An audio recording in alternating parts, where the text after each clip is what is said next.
আমার বাড়ির গ্রামের কাছে। সেখানে বাসটি থামলো।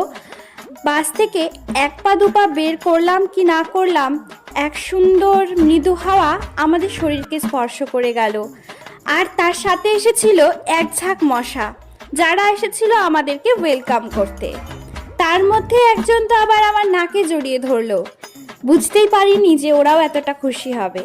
মামার বাড়িতে ঢুকতে যাব, অমনি তো আমি অবাক।